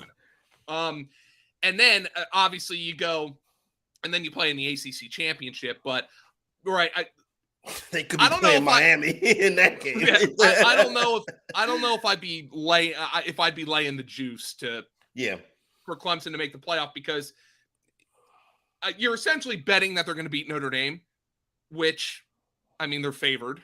Yeah. But then you also got to go to the ACC title game. I don't know if I'd be laying the juice. Do I think they're probably right there? Yeah, absolutely. I do think the most likely outcome is Clemson finishes undefeated. I think that's the better that's the likely bet. So hey, look, I just opened our comments, CP, and I'm seeing Jalen, and I saw this. He said Texas A&M quarterback Hunter Wiegman is not on the field during warmups. Haynes King is taking first-team reps. There was a report this morning. I unfortunately saw it too late, CP. There has been a flu breakout for the Aggies locker room, and there could be multiple players affected, including their starting quarterback, obviously Wiegman. Texas A&M 0-4 in the month of October, but they're home favorites today versus Florida. It's tough to get behind. Not anymore. Yeah, that's true too. I wonder if that number's changed. That's a good call right there. Let me take a look at that one. But yeah, it's just, man, can you trust Florida though? I just no. Yeah, exactly. Go ahead. Richardson's got some talent, man. But again, I feel bad for that kid because he was getting NFL draft hype based off of 2 starts last year. And then he comes in and then obviously, looks good against Utah and everybody's like, oh man, this kid. And then I feel like the hype has kind of gotten to him. He's been up and down a little bit all year. He's beaten below average defenses, which I think Texas A&M has. And obviously, man, if Texas A&M is going to have a flu outbreak on that club, probably a good spot here for Anthony Richardson to get going again.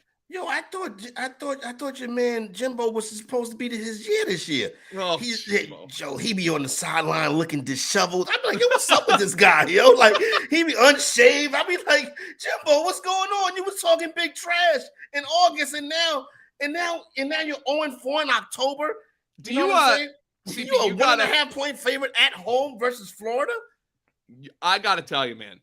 Do you follow on Twitter the account Message Board Geniuses? No, I don't. So basically, it's a college football Twitter account that compiles the most ridiculous message board posts. And it is a riot. The Yeah. things that Texas A&M fans want to do to Jimbo Fisher, I cannot say on this program. Yeah. I mean, but it's great. Like there's just always the most bizarre rumors, like, could Kentucky hire Saban or stuff like that. Like, I'm hearing from my buddy. It's like New York sports. It's like New York and Philadelphia sports talk radio with the trades. You know what I'm saying? That type of vibe right there. So, college football playoff qualifier: Ohio State minus 650. Obviously, it's very likely that the Buckeyes will be there. The no is plus 450. Will a loss to Michigan be enough to knock them out? Or would that just create total chaos, which would be very good for ESPN? It would be very good for ESPN, because a loss to Michigan, whoever loses that game between Ohio State and Michigan is not going to make the Big Ten championship game, okay? Yeah. So, is there a way for one of those teams to wriggle their way in to the playoff without being in the championship? We know Ohio State can do it. Oh, yeah. I know Ohio State can do it. We have precedent. I have established that. So here's what it's got to be. So the way I look at it, let's say Alabama drops a second game. Okay, that could happen. Tennessee loses to Georgia. Okay. Well, Tennessee's beaten Alabama. Mm-hmm. Alabama doesn't go to the SEC championship game for whatever reason. Clemson loses to Notre Dame. There is obviously a path forward where two Big Ten teams can get in. We've already seen them try to sneak like 12 SEC teams into the playoff. We know there is absolutely a path forward for two Big Ten teams to get in. So, no, depending on how the game goes, maybe Michigan loses by a last-second field goal or Ohio State loses by a last-second field goal. Only one of those teams can go to the Big Ten championship. So I think there is absolutely a path forward for Ohio State to lose a game and still make the college football playoff. Absolutely. So, I'm not going to say Ohio State should have lost last week. I'm not like they were down with 9 minutes left in that game. But their defense made plays when it needed to make plays. They took advantage of a backup right tackle who had no business being on the football field. And that's what good teams do. That's what elite athletes do. But no, I could see a path, obviously, for Ohio State and or Michigan to get into the playoff, having lost to the other team in that rivalry. There's no doubt about it. We know one of Tennessee or Georgia's losing today. Yeah, that is true. We know one of Ohio State or Michigan is losing. At some point, yep. How many other undefeated teams are there? I would think you probably, if you're Ohio State or Michigan and you lose that game, you're probably rooting for Clemson to lose a game. So that's a big spot right there. Go ahead. Yeah. So now here's the deal, right?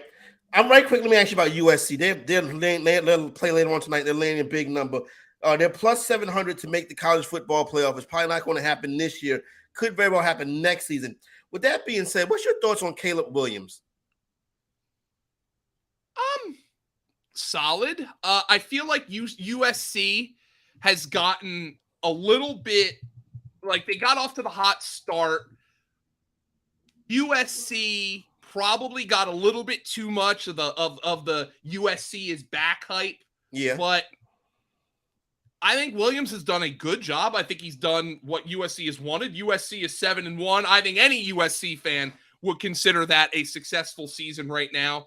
Tough loss. They went to Utah in the week where they were, memorializing those kids. They were in a real tough spot that week, and they played them till deep in the fourth quarter. Yeah. Now, they need Utah to lose a game, right, to make the Pac-12 championship game. Mm-hmm. So what's Utah's schedule looking like going forward? It's a Pac-12. It's a regular. So we got Utah. Oh, well, here you go.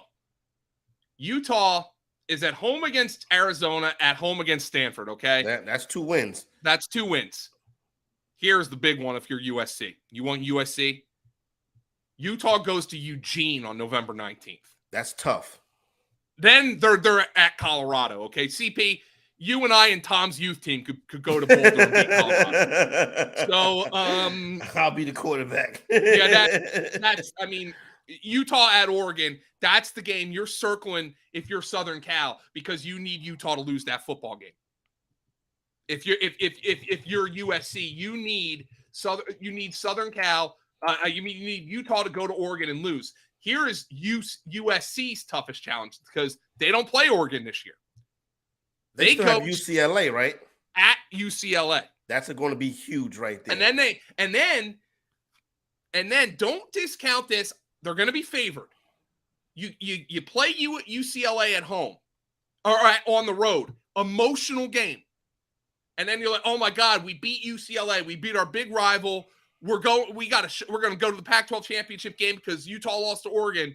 They play Notre Dame at home on November 26th in that great rivalry. Now, Notre Dame doesn't have any bearing on whether they go to the Pac-12, but it could have a bearing on whether they lose the second football game this year. That would be critical for them right there. That would be exclusionary. There's no way a 2-loss Pac-12 team's getting into the playoff. Joe, everybody that I've talked to and I said, who is a team that can sneak into the college football playoff? I know exactly where you're going. Point to one team. They point to Texas Christian. Right now, TCU plus 750. Is that a wager you would consider throwing $15 on? That is absolutely a wager I would consider throwing $15 on. I like to break down the schedules. Let's look at TCU's schedule. I knew exactly where you were going with this. First and foremost, I'm not the big TCU guy like everybody else, but to be honest, I have not watched the whole game of them this season. So the schedule is not great for them. And here's why. Though they don't play another ranked team right now on the schedule, or at least currently ranked, they're at Texas next Saturday night, at Baylor. That is a brutal back-to-back for TCU. That's a tough back-to-back, yep. But I like TCU today. Yeah. Let me tell you why. Let me set it up right quick for you. TCU laying 8 at home versus Texas Tech today, total 69.5. If you're TCU, you look at some of the wins that you have this year. You've destroyed Oklahoma. You went on the road and beat a really tough Kansas team. You beat Oklahoma State in overtime before Oklahoma State really collapsed. You beat Kansas State at home.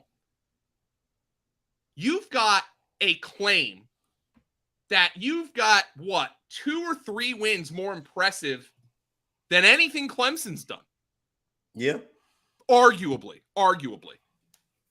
And right now, you've got Max Duggan, who's playing better football than DJU. Mm-hmm. And the committee ranks you 7th? There's wiggle room at 7, though. There's wiggle room at 7, considering Alabama's ahead of you with a tough road as well. Michigan, Michigan or Ohio State's going to lose. Yep. Tennessee and Georgia's going to lose.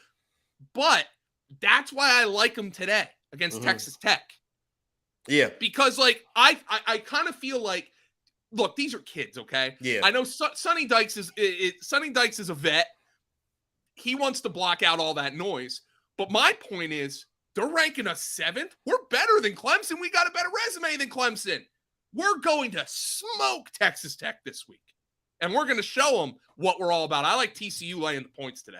Yeah, I like TCU as well. I think this is a good spot for TCU, 8-0 so far on the season, home Texas Tech. That number's ticked up to 8.5. So that line is moving right now. Money's starting to hit the window on the Horned Frogs. Also, that total we talked about last hour, 39.5 in that potential weather game between Iowa and Purdue, that number is actually starting to move up now.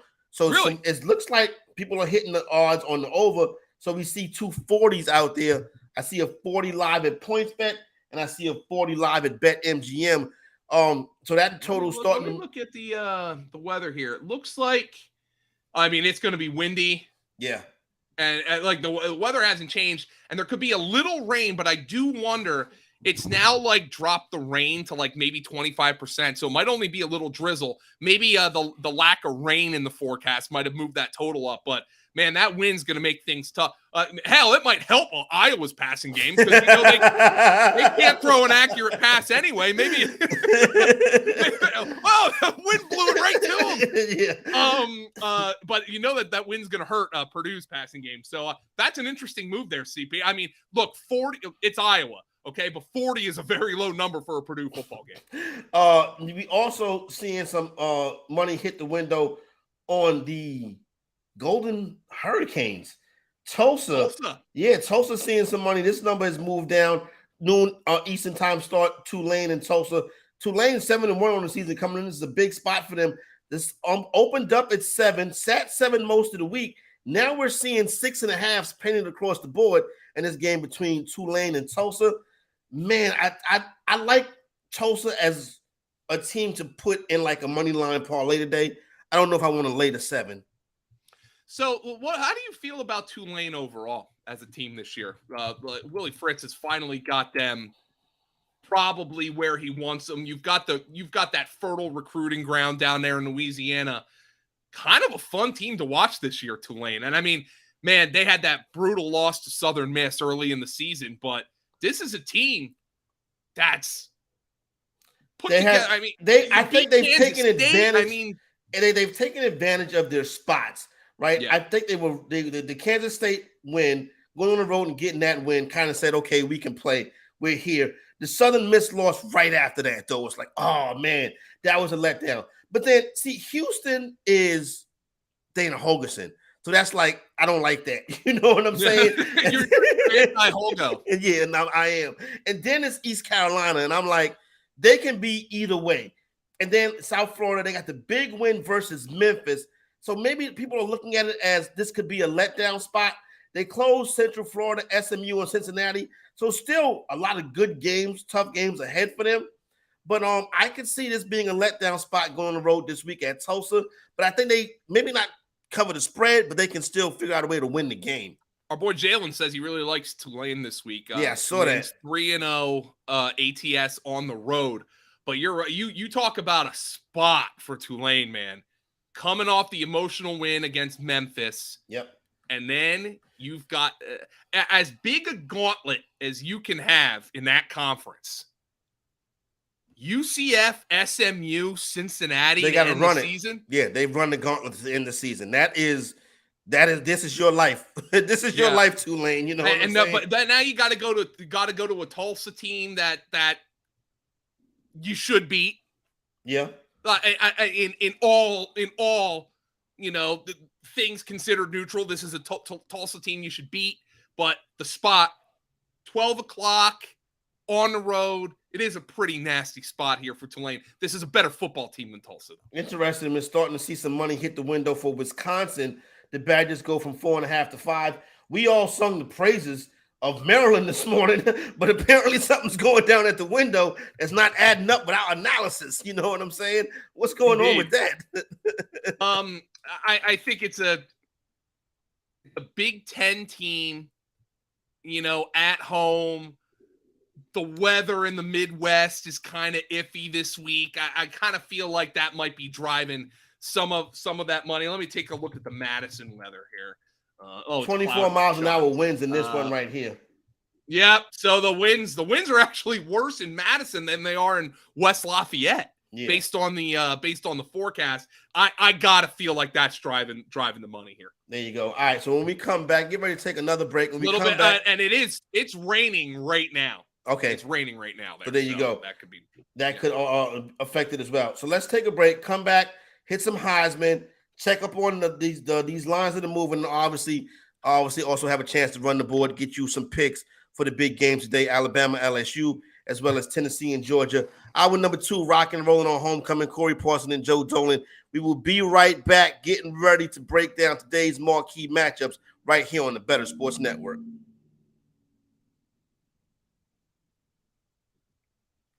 This is Jeff Power with Real Time Fantasy Sports. I wanted to talk to you today about our great pick'em contest we're running now here at Real Time Fantasy Sports. Just go to www.rtsports.com/DFS-pick'em and sign up for one of these great contests today. And we are doing a 100% deposit match right now. Just put in the code BSN and take advantage of that 100% deposit match. I'm going to give you 3 of my favorite plays this week for pick'em when it comes to week 9 of the fantasy football season. My first one is running back Aaron Jones. I love him for the over 17.6 fantasy points. He's really been playing great right now. He has 19 plus fantasy points each of his last 2 games. They're using him as both a runner and receiver. He had a season high 143 rushing yards last week.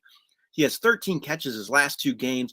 I think he'll do really well this week against a very bad Lions defense. Detroit allows the 3rd most fantasy points to running backs and 32.1 points per game. So I love Aaron Jones and the over 17.6.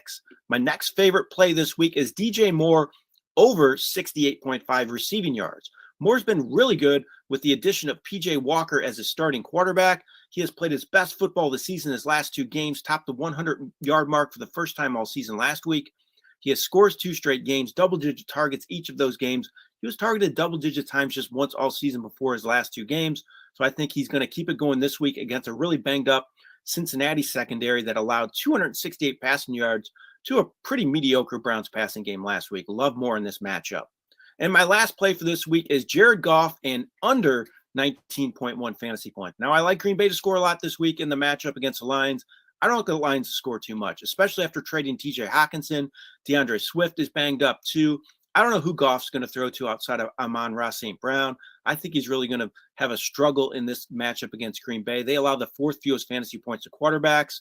Plus, Goff has really cooled off lately. He has just 1 touchdown his last 3 games. So I like him for under 19.1 fantasy points. All right, put this to use and get them in your pick'em lineups. Again, go to rtsports.com/DFS-pick'em. 100% deposit match going on right now. Just use the code BSN. Good luck in all of your fantasy games this week. I hope you have a lot of success and come out victorious. This has been Jeff Power with Real Time Fantasy Sports.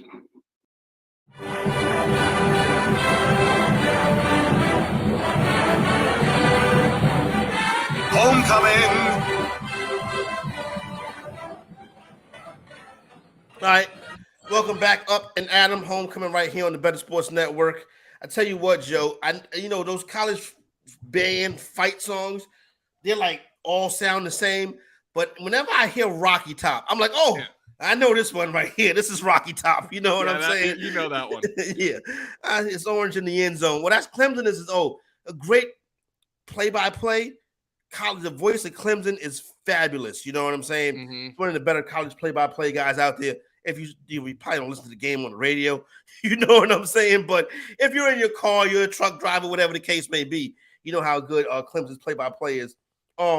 Let's hit some of the big ones today, and let's start with those Tennessee Volunteers. They are in Georgia to take on the defending national champion, Georgia Bulldogs. Georgia has won 12 straight conference home games. Right now, still sitting pretty steady with the Bulldogs laying 9 points. Hendon Hooker, Heisman favorite. Ooh, matter of fact, how about this, Joe? FanDuel has went to Georgia minus 9.5.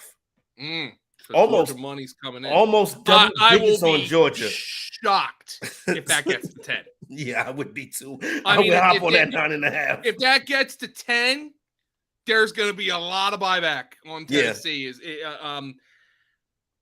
I got to be honest. Maybe I'm a fish, but listen.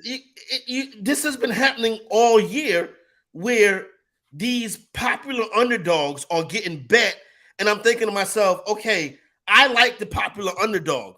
Why? But I don't want to be with 80% of the people. You know what I'm saying?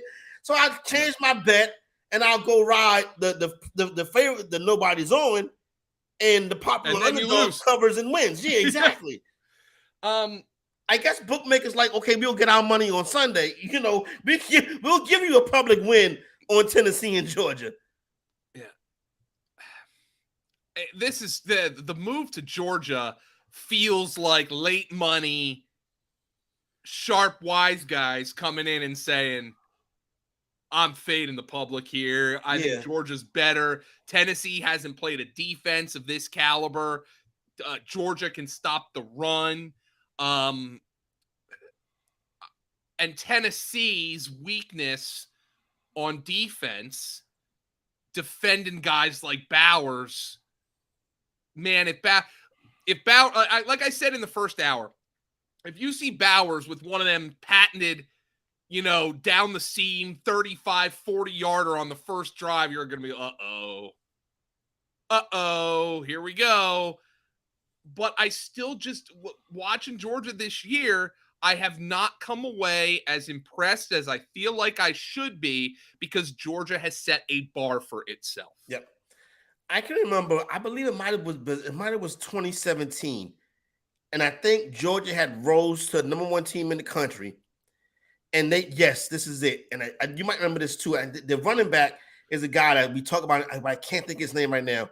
He was a guy that was supposed to hit in fantasy but never did. For Georgia. No. For Auburn. Auburn came into Georgia. Georgia just got number one. Auburn came in there and beat them right that first week. Who was that Auburn running back? He might have played for the Lions.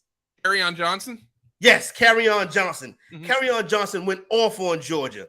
And Auburn went in there and upset them as soon as they became number one. Now, Kerryon Johnson never amounted to anything in the NFL, even though we always thought he was. Yeah, he had a good rookie. So here's the funny part about Kerryon Johnson was he was a guy I kind of thought was like, he was a good back, but I kind of thought he was a guy, like in college. Like I thought like, there's good backs like him everywhere. And then he had a great rookie season. And I'm like, oh, maybe he's better than a guy.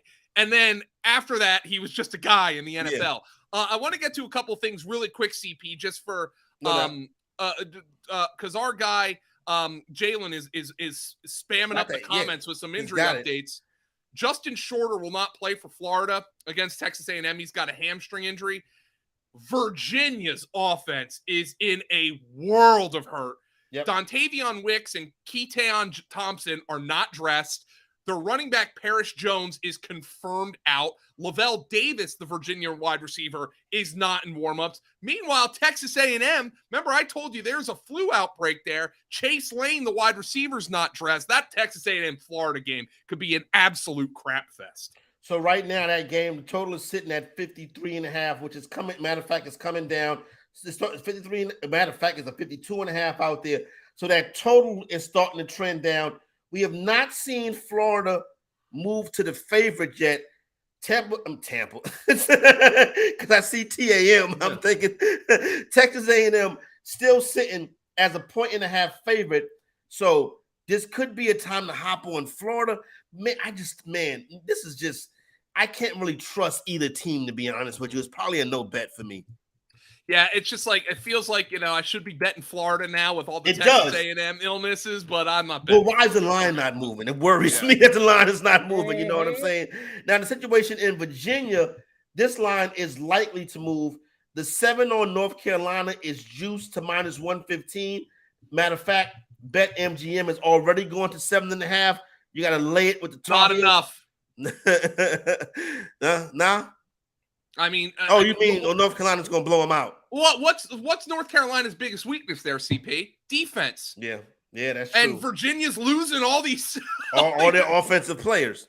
I mean, good Lord, man, it's bad out there. I'm gonna give me North Carolina. I'm gonna hop on North Carolina too. The thing about it is, man, Joe, when I bet the Tar Heels, they always lose. With Tar Heel football, when I bet them, they always lose. Yeah, I'm gonna take North Carolina. I still found a 7 at my book, minus 120. That's good. So that juice, that minus $1.20 lets you know that 7.5 is coming. That hook is a difference maker, but that may not be the case. I'll probably have to hop on that because I'm doing the show right now. You know what I'm saying? Yeah. So I'll probably, when we take another break, I'm gonna try to run right quick. I'm gonna have to give Jalen my login. You know what I'm saying? To hit some of these numbers for me as we move throughout the course of the show. Because the main job is to hold it down. Because I tell you what, Joe, it's crazy. I'm blessed enough and thankful to be able to work 7 days a week doing something I love, you know what I mean? But on like Saturday afternoons, like everybody's like, okay, well, you get off at noon on Saturday afternoon, we got to do this, we got to do this, we got to do this, we got to do this. And for the most part, I'm like, oh, okay, it is what it is. I'll catch the late game. Today, I already let everybody know I'm off limits. You know what I'm saying? I got the grill smoking. It's going to be some ribeyes on there, some jambalaya. It's going down right here today on this side of town, Joe. And I'm going to enjoy a college football Saturday without having to do everything for everybody. I love it, man. That sounds good to me. You know what I got to do today, though? First and foremost, I got the Phils at 8 p.m. It's going to give me agita. Yeah. Going to give me agita. The no-hitter game. whatever. It doesn't matter if you lose 5-0 with no hits or 5-2 with 3 hits. It doesn't matter. It's one game in the world. The last game pissed me off because they left so many runners on base. Yeah, that wasn't a good look. That wasn't a good look for the fighting. So they get it coming tonight. So you got a big sports day today yourself. You know what I'm saying? Now the Eagles on bye. No, the Eagles already played. The Eagles already played. Good. Yeah, they were good. You know what, CP? I know they got off to they gave up a touchdown. Let me tell you something. You go on the road on Thursday night and you win by double digits. I don't care who you play. It's a good win. I don't care who you play. It's a good win. But I also have our next door neighbors. We have I don't know if you've heard of this CP. It's something white people do. It's called Friendsgiving. Have you heard of this? Yeah, I heard of Friendsgiving. That's like when you for example, me, I'm not around. My pops is here, but for the most part, the rest of my family's up north. So I may do Friendsgiving or something like that. Yeah. It's for people who don't live at home, basically. Right. So we're gonna have go over to our next door neighbors, and it's just a bunch of us. I guess you can call me young. I'm 36. I don't feel young anymore. And we're just gonna hang out there and probably have some football. So I got a big day coming up, man. But it's a huge sports day. This little Friendsgiving here is kind of a distraction to take my mind off of the Phillies here a little bit later. And it's been a good year for the Phils. When they made, are you conceding right now? I'm not conceding because they got Wheeler and they're all hands on deck, right? Yeah, no doubt. They're going to have Ranger Suarez coming out of the bullpen. They got a hit. I mean, that's number one. But it's disappointing because they made the playoffs, and I was like, that is the one thing they had to do. They had to make the playoffs. You couldn't sell this fan base next year on buying into this team if they didn't make the playoffs. And they got to St. Louis, they made the playoffs, and I'm like, all right, great. They go to Atlanta, they're the heavy underdog in the Atlanta series. And all right, but they made it there. Now they're here, and it would just hurt more, Yeah, it would hurt so much more to lose this than if they lost to Atlanta, in the divisional series. But, it's been a fun ride, but it's a ride that's going to get the fans excited for the future because the atmosphere has been electric. But, losing these last 2 games has been a bummer. But hey, you know what? It ain't over yet, CP. No doubt. Around the time when when the baseball game will be on tonight, we also got a big one down in Baton Rouge going on up against that baseball game. A night game in Baton Rouge. Tom said they're going to be revved up. Now they're going to be more than revved up. They're getting started early, and they're going to be going at it all day. So it's going to be a wild atmosphere in Baton Rouge tonight. They've been going at it since last weekend, probably. Oh, man. CP, they haven't slept. They've been butt chugging since 10 p.m. I mean, that is good. I've never been to Baton Rouge, but I know it's one of the top college towns in the nation. So definitely 100%. And one of the best jobs probably in sports, and as he had right now, Brian Kelly is the holder of that job, the head coach LSU football. It's national championships, it's top recruits, it's top players, and it's also big-time college football games. LSU is winners of 6 of their last 7, but today, big bad Alabama comes into town. Alabama laying 13.5. No movement on that yet. That game is tonight. But I think the consensus feeling is, maybe you take a 13.5 with Brian Kelly, but is LSU out their weight class this week despite being 6-2 and at home? Yeah, it just does feel like this is a little too much, man. I know it's the public underdog. Trendy dog. But LSU can run the football. We know that. LSU likes to run the football. And that's why I think LSU is the good bet here, because it feels like they can control the game a little bit and not they can control the game a little bit and not get into that 14-point kind of area where Alabama would have to be to cover. The thing is, though, Alabama's gotten better in the secondary. Eli Ricks missed 6 or 7 games, played very well against Mississippi State. I think LSU is going to have to run the ball here to cover this number, but I kind of think they will. But that Alabama secondary improving is a big deal to slowing down, Butte and that passing game for LSU. But I still don't think that's what LSU wants to do as a foundational part of offense. Now, Alabama's 5-3 against the spread this season. Here are their 3 ATS losses. They went into Texas as a 21-point favorite and escaped with a 20-19 win. Then their second ATS loss, they were home a 24-point favorite versus A&M, and they won by 4. Right? Mm-hmm. The third ATS loss was when they went to Tennessee. They were a 9-point favorite on the road and lost outright.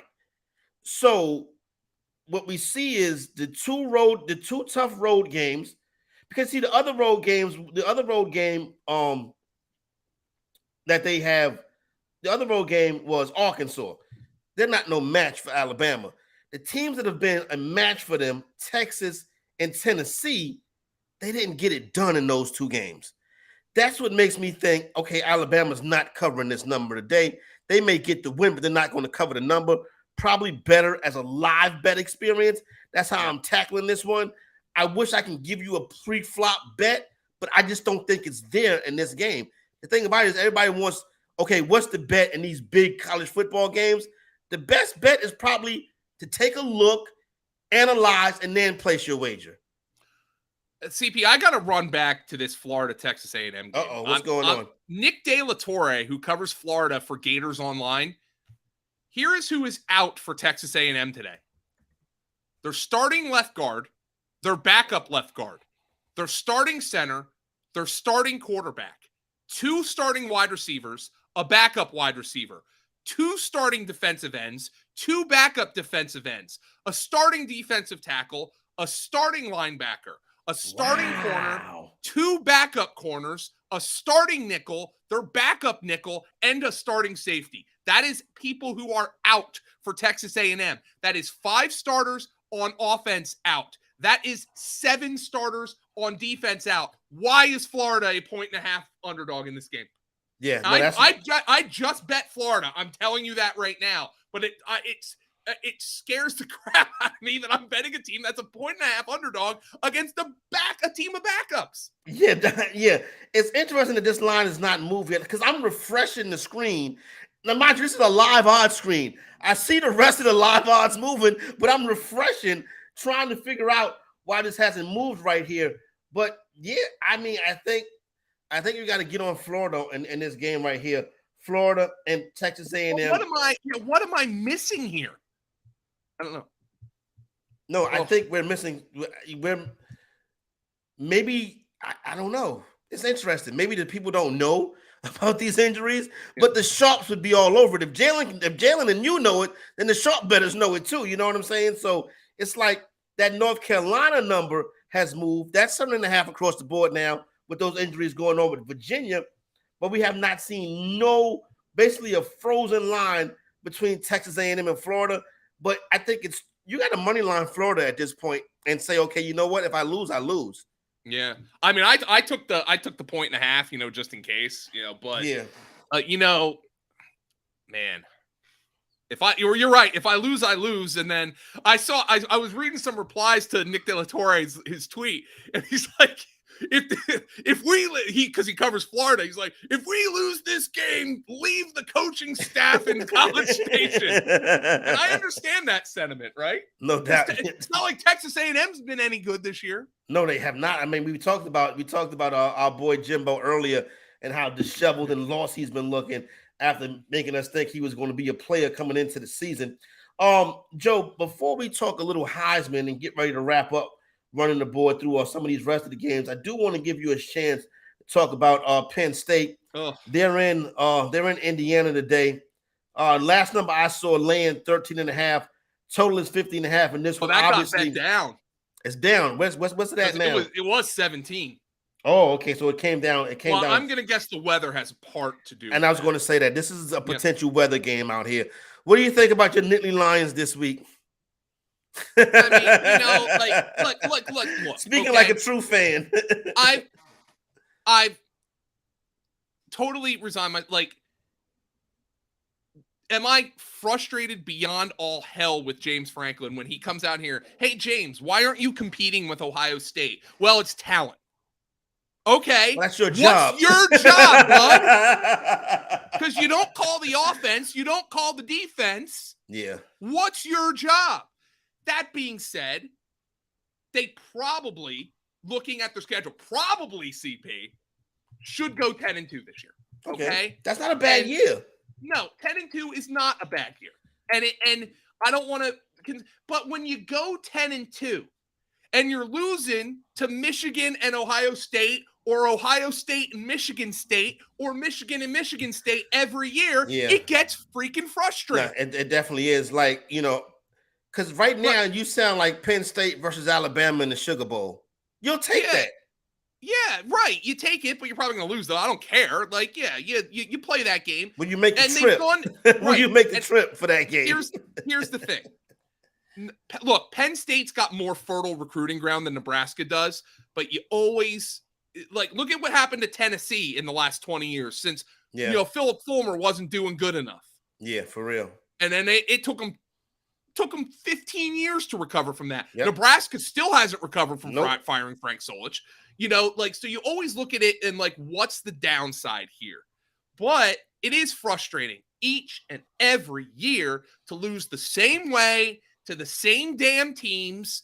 It's frustrating. And, when Sean Clifford said, and again, Sean Clifford is Penn State's all-time leader in touchdown passes, which is obvious. I mean, he's played there for 45 years. It's going to happen. He's grown. But it just feels like Franklin should have told him to get lost. Yeah. Thank you, man. You've been great. You're a good leader. Go play for Mississippi State. Is Franklin a good coach? No. Are you sure about that? Right. Game day? No. But there you go. There is the 100%. The thing that frustrates about Franklin is he loses the same way every year.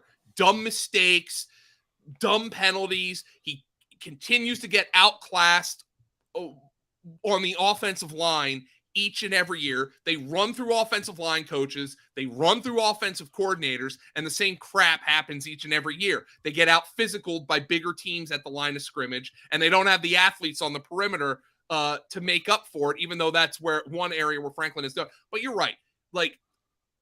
If they fire James Franklin, who are they going to hire? Yeah, it's tough. You got to get, in a way, and good job by Tennessee's athletic department. You got to get lucky. You got to hire somebody, because I'm also tired of people saying, we got to hire a Penn State guy. No, you don't have to hire a freaking Penn State guy, okay? That's in the past. That's hire Matt Rule. Oh, God. He's available. Yeah, he's available. And honestly, I kind of feel like Nebraska's where he's going, which would be a great hire for Nebraska. Really? It's just I would say Auburn. No, well, the Auburn's Pete Thamel, ESPN on College Game Day apparently mentioned Bill O'Brien and Matt Rule as Auburn head coaches. Now, here is the thing about O'Brien, because O'Brien was Penn State's head coach for 2 years. And I think he hated the hobnobbing that comes with being a big-time college football head coach at a big-time program. No doubt. And Auburn, you have to hobnob. Yeah. You have to, because you're expected to be contending for national championships every year by that fan base and by that booster base, and you're the second best team in your own state. Yeah. So what about and Jalen just put Deion Sanders and Lane Kiffin are also candidates for Auburn. I see, for some odd reason, I see Deion more as Georgia Tech or staying put, but Georgia Tech would be awesome for Deion. I think so. That's a proud team that has fallen completely by the wayside, that's a proud team in the city of Atlanta where Deion is a god. Yeah. I mean, you want to talk about a perfect fit, a team that needs to be cool in the city of Atlanta. Man, you want to talk about somebody who's going to keep kids home? Yeah, that's in Deion a fertile recruiting ground. I mean, I think I know CP. I think Deion at Georgia Tech would just be incredible. Yeah, I think doesn't look like it's going to be Florida State at this point. No, because Norvell's getting things turned around. Yeah, I think Dion keeping kids at home in Georgia Tech it's probably a program where he can look at and say, I can change the expectations of Georgia Tech right away. Yep, because I can get talent to the Georgia Tech Yellow Jackets. I think that would be the case as well. We talked about Wisconsin and Maryland. That number is now starting to come back the other way. A touch 5 for a minute. Now we're seeing some buyback with the Terps of 4.5-point underdogs. I do like the Terps today. That game kicks off at noon Eastern time. Right quick, I want to get your thoughts. I know you mentioned it in the first hour, but the double back. Clemson, number 4 in the college football playoff rankings. Notre Dame is 3-1 in the month of October. Marcus Freeman has not had the success so far that we thought he would have this season, but a big chance to change that narrative today with the Clemson Tigers coming to town. A big spot for Clemson as well. They have their eyes on the college football playoff. I have no designs of betting on Clemson in this game, but I see Notre Dame lost to Stanford, man. And okay, consider that the Marshall game is what, 2 months ago. Okay, I understand that. Notre Dame lost to Stanford. Yeah. Now Notre Dame then just played a Syracuse team way better than Clemson did. Of course, Clemson in that game, you could argue, dominated, and it was just the turnover battle. And then they benched DJ and they didn't turn the ball over, and then they won. I'm not betting on Clemson in this game. I don't know if I'm betting on Notre Dame either. Yeah, like I said, it'd probably be a stay away spot for me. I'll probably be somewhere with LSU and Alabama. A couple of other games on the slate today that I kind of have a take on. South Carolina is in Vanderbilt, laying 6.5. It's very difficult to lay 6.5 with South Carolina. People think that they're better this year. It's really smoke and mirrors. They beat State. They beat Charlotte. They beat Florida International. They beat Kentucky without Levitz. And then, they had to win versus Texas A&M. How good is that win? And honestly, and here's the thing I think where people were kind of maybe a little excited about South Carolina. They snuck into the polls. Yeah, and you get that number next to your name, and you're like, "Ooh, South Carolina, Beamer's got the boys." Do you know the last time Vanderbilt was a single-digit underdog in the SEC? I'm thinking to myself, why are they only laying 6.5? Since this is a trap. 22 SEC games. Not only without Vanderbilt being a single-digit underdog, it's been 22 SEC games since Vanderbilt was an underdog of less than 2 touchdowns in an SEC game. It is this week against the Gamecocks. Yep. So, hey, Gamecocks dropped this one this week. Then it's going to be, listen, the Duke Mayo Bowl is fine. You know what I'm saying? Hey, you're are you a Duke's Mayo Clemson guy? I love Duke's Mayo. Duke's Mayo in the refrigerator. I mean, CP, I'm a white boy from the north. I grew up on Hellman's. Hellman's, We are a Duke's Mayo household right now. That Duke's Mayo got a little twang to it. You know what I'm saying? Absolutely. UCF and Memphis, couple group of 5 games. UCF and Memphis. Tom mentioned Memphis catching the threes. Been talking about that all season long. SMU and Houston. I'm never betting Houston, so it's no play for me. Never betting Holgo. Never. I've done it enough this year. Interesting. I earlier this season I wrote off Texas San Antonio. They're laying 1 on the road versus UAB. This is a very good group of 5 game. UTSA and UAB. I actually would go back. Yeah, a pick 'em. I actually would go back to Texas San Antonio today, and I also like Troy. Hey, Joe, good looking out. It's a big Saturday. Good luck to on your bets. Good luck to Penn State, and good luck to your Philadelphia Phillies. Penn State. I just want Drew Aller to play. That's all. I just want to see Drew Aller. Let's turn the page, CP. They're gonna go another empty 10-2. I know that sounds like sour privilege. First world problem. And it is. But another empty 10-2. Yeah. All right. So thanks a lot to Joe Dolan for holding it down. For my man Tom Casale. Thanks to the producers in the back for keeping us sounding and looking good today. For Joe Dolan, the Corey Parson, the fantasy executive. Good luck this Saturday. We are out.